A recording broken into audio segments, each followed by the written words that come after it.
Maka pertanyaan saya pertama adalah kepada Pak Coer, Gibran sudah aman enggak untuk para pemilihnya? Jadi bingung nih, secara hukum gimana? Ya, baik Bang Hotman. Pada prinsipnya ketika putusan itu diucapkan, maka putusan aku sudah memiliki kedaulatan. Dengan demikian putusan 90 itu dia telah berdaulat, oleh karena itu menjadi kedaulatan hukum, tidak terbatalkan, tidak tergoyahkan, dan tidak dapat dibatalkan. Karena itu sudah memenuhi cita hukum, kepastian, dan keadilan sebagaimana dimaksudkan dalam konstitusi yang menyatakan putusan tersebut final dan binding, dan ini terkait dengan aksiologi hukum yang dibangun oleh konstitusi. Kepastian hukum yang adil itu harus dinyatakan ada ketika putusan itu final dan binding. Kalau bulan depan tiba-tiba Mahkamah Konstitusi mengeluarkan putusan yang menyatakan tetap untuk jadi cawapres harus umur 40 tanpa ada syarat lain, bagaimana? Berlaku nggak untuk Gibran?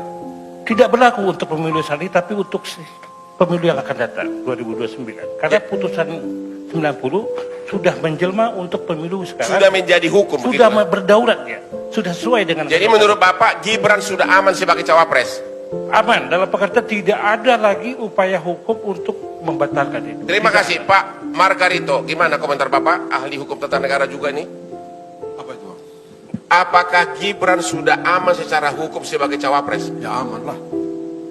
Orang yang semua orang yang belajar hukum harus bilang aman. Kenapa? Why? Satu, putusan yang kemarin serta-merta menjadi hukum positif. Dan karena itu, karena norma yang diputuskan, maka norma itu mengikat siapapun orang itu. Tapi kan sebelumnya ada beberapa putusan yang berbeda. Betul. Tapi yang ini sudah bahas gitu. Putusan yang terakhir yang dijadikan dasar itu sah. Tidak ada cara untuk mengkoreksi. Kalau dua putusan yang berbeda, putusan pengadilan, mana yang berlaku? Yang terakhir. Yang terakhir? Yang terakhir. Yaitu nomor 90. Iya. Abang kan tahu itu, Bang. Ya ini pemirsa tahu, Iya, tahu. Ini kan begini, Bang Ismail, pemirsa tahu nih. Kalah di pengadilan negeri, naik banding di pengadilan tinggi, naik ke Mahkamah Agung, di Mahkamah Agung kasasi ada PK. PK yang paling terakhir. Yang paling mengikat. Kalau nanti tiba-tiba bulan depan keluar lagi putusan yang isinya bertentangan tunggu dengan nanti 2029. 2029. Sekarang tidak ada. Pada saat Hotman jadi calon presiden ya, Saya wakilnya. Oh wakilnya, cocok kita. Terlepas dari Bapak ikut partai politik, secara hukum ini sudah final. Iya. Satu. Bapak ngomong ini sebagai dosen kan yang bisa dipercaya ya? Ya. Oke. Dari awal. Kalau kami pengacara ini tergantung siapa yang bayar, Pak. Tidak juga, tapi pada akhirnya kan ditakar itu. Oh gitu. Apapun itu kan mesti ditakar oleh pengadilan. Begitu. Karena abang bicara bagaimanapun itu kan akhirnya kan dinilai oleh pengadilan kan. Fakta yang abang sajikan kan dinilai, ditimbang semuanya kan itu. Oke, terima kasih. Pak Sofyan, apa komentar Bapak ini? Kalau sampai 5 ahli hukum mengatakan ini sudah aman benar ya, sudah selesai cara kita ini. Gimana Pak Sofyan? Jadi sejak keputusan itu dibacakan di depan umum, maka keputusan itu menjadi inkrah. Ya. Itu diatur dalam Undang-Undang MK pasal 47, dan ini juga diatur di dalam konstitusi kita, pasal 24C ayat 1. Bahwa keputusan MK itu final and binding. Dan putusan sebelumnya kan tidak dibatalkan, tetap berlaku. Yang mengatakan tidak bisa dirubah secara umur itu. Mana yang berlaku? Ada 3. Ada 3 putusan MK menyatakan bahwa itu adalah open legal policy. Iya, itu yang berlaku, yang putusan yang terkait dengan putusan nomor 90 itu. Jadi, di mana diatur bahwa putusan terakhirlah yang berlaku? Ini agar rakyat puas nih. Jangan lagi ada perdebatan nanti. Ya, di mana diatur dalam hukum kita bahwa putusan terakhirlah yang berlaku, yaitu nomor 90. Nanti ini kan ahli hukum di masyarakat ini terlalu banyak ahli hukum, ya.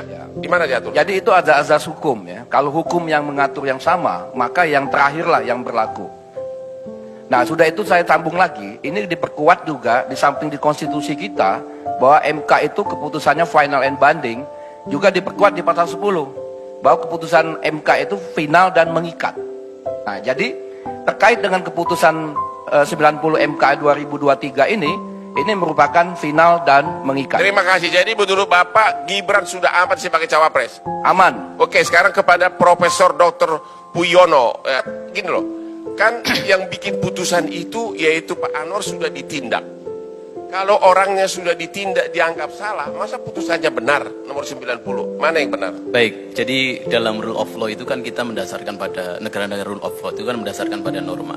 Norma itu kan kalau dalam rule of law 2. Satu adalah undang-undang, yang kedua adalah putusan hakim. Ya. Nah, kalau kemudian putusan hakim ini mau kita bandingkan dengan mana? Kalau putusan hakim kita bandingkan dalam konteks Mahkamah Konstitusi, putusan Mahkamah Konstitusi, sebenarnya putusan Mahkamah Konstitusi itu kan constitutional redressability. Ya. Jadi mengembalikan hak-hak konstitusional dari pemohon. Nah, kan permohonannya kan berbeda-beda. Pemohonnya kan beda-beda. Nah, dalam konteks kemudian putusan mengenai Mas Gibran itu clear bahwa hak pemohon akan kemudian dipulihkan dengan kemudian Gibran tetap bisa maju calon gitu. Dan itu berbeda dengan putusan-putusan sebelumnya, tidak sama menurut saya. Jadi tidak sama. Sehingga dalam sisi itu ya tidak ada alasan untuk kemudian. Jadi Bapak sebagai profesor filsafat hukum ya, tentu Bapak tidak terkait partai politik manapun kan? Iya. Pendapat Bapak ini murni sebagai akademisi ya? Iya, betul. Jadi pesan Bapak kepada para anggota masyarakat yang masih belum percaya Gibran sudah aman apa? Pertama, kalau kita mengacu pada rule of law, selesai. Sudah selesai? Sudah selesai. Oke, terima kasih. Jadi nggak ada yang kedua nih. Pak Ruliandi, silakan Pak.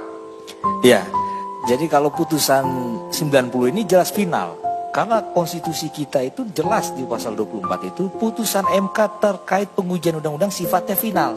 Nah, kalau yang tiga sebelumnya? Yang tiga sebelumnya kan yang belakangan yang dilihat itu yang terakhir. Jadi mana yang lahir terakhir itu yang berlaku? Yang 90. Yang 90. Ya, itulah yang menimbulkan keadaan hukum baru sehingga Ya. dijadikan rujukan oleh KPU, kemudian Presiden, DPR yang kemudian akhirnya sudah membentuk peraturan KPU terbaru itu nomor 23 tahun 2023, maka diakomodir karena mempedomani putusan MK yang sifatnya erga omnes. Sekarang ini ada pemohon yang benar-benar masih semangat mengajukan permohonan nomor 141 yang menganulir agar tetap kembali umur 40. Apa Bapak masih ingat di Undang-Undang Dasar kita ada diatur bahwa hukum tidak boleh berlaku surut? Setuju. Setuju ya? Setuju. Ya. Jadi pemohon yang sekarang nomor 141 nggak ada gunanya lagi untuk mengharapkan Gibran untuk tidak lolos di pemilu 2024. Ya, karena begini, tahapan penyelenggara pemilu itu ada namanya tahapan pencalonan. Pencalonan. Nah, tahapan pencalonan ini paling terakhir itu besok harus ditetapkan. Oh, paling terakhir besok Ya, tanggal 13 berapa? November. Tanggal 13. Harus ditetapkan. Ya. Sedangkan putusan nomor 141 Masih berjalan. kalau malam ini keluar bagaimana? Nah, mungkin ini hari libur. Siapa tahu? Oh, kali. Kalau keluar pagi besok tiba-tiba 141 mengatakan tidak bisa dirubah sumur 40. Ya, itu harus berlaku 2029 nanti. Karena ini sudah terikat dia dengan putusan MK 90. Bagaimana caranya? Dia mesti tunduk pada putusan yang Jadi permohonan 141 akan gagal untuk menggagalkan Gibran sebagai cawapres di 2024.